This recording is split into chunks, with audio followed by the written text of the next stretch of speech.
একটা গরুর দাম 5 কোটি টাকা। আর একটা গরুর জন্য আলাদা টিম কাজ করে। আবার এমন এক মহিষী এসেছে যাকে দেখলে মনে হবে ডোনাল্ড ট্রাম্প নিজেই বাংলাদেশে কুরবানির হাটে চলে এসেছে। বিশ্বাস না হলে ভিডিওটা শেষ পর্যন্ত দেখো, কারণ আজকে তোমাকে এমন কিছু ভাইরাল গরু আর মহিষ দেখাবো যেগুলোর লাইফস্টাইল দেখলে তুমি অবাক হয়ে যাবে। তো হ্যালো বন্ধুরা, কেমন আছো তোমরা সবাই? আশা করছি সবাই অনেক ভালো আছো। নিয়ে আসলাম তোমাদের জন্য আরো একটা দারুণ ভিডিও। আজকের এই ভিডিওতে তুমি দেখতে পাবে এবারের কুরবানির হাটে আসা সবচেয়ে ভাইরাল, সবচেয়ে দামি আর সবচেয়ে অদ্ভুত গরু এবং মহিষগুলোকে। তো শুরু করা যাক আজকের ভিডিও। পুরাই একদম ডোনাল্ড ট্রাম্পের মতো দেখতে, চেহারা ফেসিয়াল স্ট্রাকচার বলেন আর হেয়ারস্টাইল বলেন, পুরাই মিলে যায় ডোনাল্ড ট্রাম্পের সাথে। আরে এটা তো পুরাই যেন ডোনাল্ড ট্রাম্পের হারিয়ে যাওয়া যমজ ভাই। চেহারা, চুল, হাঁটার স্টাইল সবকিছুই এতটাই মিলে যায় যে প্রথমে দেখায় তুমিও কনফিউজ হয়ে যাবে এটা মহিষ নাকি ডোনাল্ড ট্রাম্প নিজেই। বাপ রে বাপ, এই গোলাপি মহিষ এখন নারায়ণগঞ্জের ভাইরাল সেলিব্রিটি। দূর দূরান্ত থেকে মানুষ শুধু একবার দেখার জন্য ভিড় জমাচ্ছে। তো একবার তার হেয়ার স্টাইলের দিকে তাকাও, পুরাই ট্রাম্প স্টাইল। মনে হচ্ছে পার্লারে গিয়ে আলাদা করে সেটিং করে এসেছে। এই অ্যালবিনো মহিষটির ওজন প্রায় 700 কেজি। নারায়ণগঞ্জের পাইকপাড়ার রাবেয়া এগ্রো ফার্মে তাকে বড় করা হয়েছে। প্রতিদিন তার খাবারের মেনু শুনলে তুমিও অবাক হয়ে যাবে। ভুট্টা, সোয়াবিন, গমের ভুসি, প্রোটিন ইত্যাদি ইত্যাদি। মানে ভাই আমাদের থেকেও ভালো ডায়েট চলে তার। শোনা গেছে ঢাকার এক বিখ্যাত ব্যক্তি লাখ লাখ টাকা দিয়ে আগেই বুকিং দিয়ে রেখেছে। তবে দাঁড়াও, এখনো আসল খেলা বাকি, কারণ এবার এন্ট্রি নিচ্ছে নেতানিয়াহু।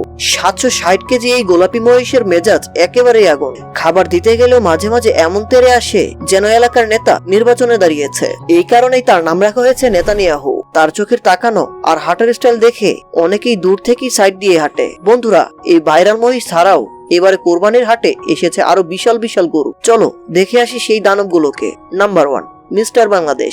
এই গরুর ভাবসাব দেখলে তোমার মনে হবে হাটের ভিআইপি গেস্ট। এমন একটা লুক যেন সে নিজেই জানে এই হাটের আসল সুপারস্টার আমি। তার খাবারের তালিকায় ছিল গাজর, আপেল, সিম আর স্পেশাল ফিড।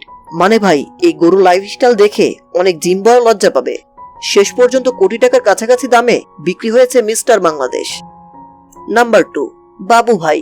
এই গরুর এন্ট্রি ছিল পুরো সিনেমার হিরোর মতো। হাটে ঢুকতেই মানুষ মোবাইল বের করে ভিডিও শুরু করে। চকচকে বাদামি রং আর রাজকীয় হাঁটার কারণে সবাই তাকিয়েই থাকতো। শোনা যায় তার খাবারের তালিকায় মাঝে মাঝে ডাবের পানিও ছিল। মানে ভাই আমরা যেখানে চা খাই উনি সেখানে ডাব খায়। নাম্বার 3, বাচ্চা বাচ্চু।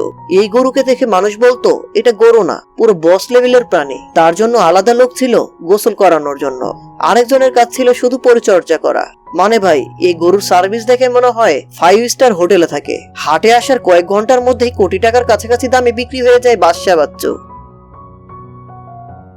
নাম্বার 4, পুষ্পারাজ। পুষ্পাদার রাজ সিনেমার হিরোর মতো অ্যাটিটিউড ছিল এই গরুর। হাঁটার স্টাইল দেখে মনে হতো ঝুঁকেগা নেই সালা। এই গরুর জন্য সবসময় কয়েকজন লোক পাশে থাকতো। খাবারের মেনুতে ছিল স্পেশাল অর্গানিক ফিড আর মধু মিশানো খাবার। নাম্বার 5, গোল্ডেন রাজা। এই গরুর গায়ের রং এতটাই চকচকে ছিল যে দূর থেকে দেখলে তোমার মনে হবে যে শরীরের মধ্যে সোনা পলিশ করে রেখেছে। মানুষ শুধু গরু দেখতে না, সেলফি তুলতেও ভিড় করত।